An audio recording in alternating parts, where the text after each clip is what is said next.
La lutte contre le sida au Gabon est une affaire de tous. C'est dans cette optique que la Direction générale de la prévention du sida DGPS, en collaboration avec le Programme commun des Nations Unies sur le VIH-Sida, ont organisé une conférence de presse en prélude de la célébration de la Journée mondiale de lutte contre le sida célébrée chaque 1er décembre de l'année. Cette année, la célébration de la Journée mondiale de lutte contre le sida, le NUSIDA a avec tous ses collaborateurs, tous ses consoeurs et confrères, décidé de mettre l'accent sur l'éradication urgente des inégalités qui alimentent l'épidémie du sida et d'autres pandémies dans le monde. Sans action audacieuse contre ces inégalités, le monde risque de manquer à atteindre la fin du sida d'ici 2030. La menace du VIH plane toujours sur l'humanité. Ça fait déjà 40 ans après le signalement des premiers cas de sida. Mettre fin aux inégalités, mettre fin au sida à l'horizon 2030 et mettre fin aux pandémies, tels sont les objectifs visés par l'ONU-SIDA de cette célébration 2021.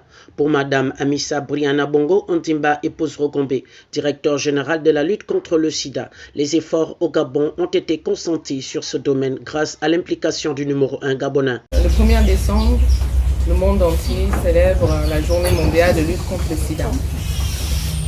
Et c'est l'occasion d'inciter l'engagement de tous les secteurs autour de la question du VIH-Sida, qui demeure une menace réelle pour le développement de nos pays, de notre pays en particulier, par son ampleur et sa propagation rapide au sein des populations les plus productives et les plus reproductives, car la tranche d'âge la plus touchée se trouve entre 15 et 49 ans.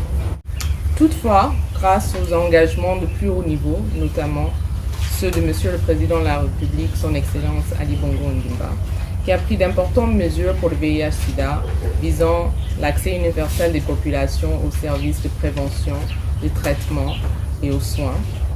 Le thème de la célébration de cette année, mettre fin au sida et communicateur au cœur de l'action, interpelle les hommes de médias à relayer la bonne information auprès des populations. C'est sur une note de satisfaction par une série de questions-réponses qu'a pris fin cette conférence de presse liée à la célébration de la journée mondiale sur le sida. Malgré toute l'attention accordée à la COVID-19, sachez que le sida est une pandémie qui est toujours présente parmi nous.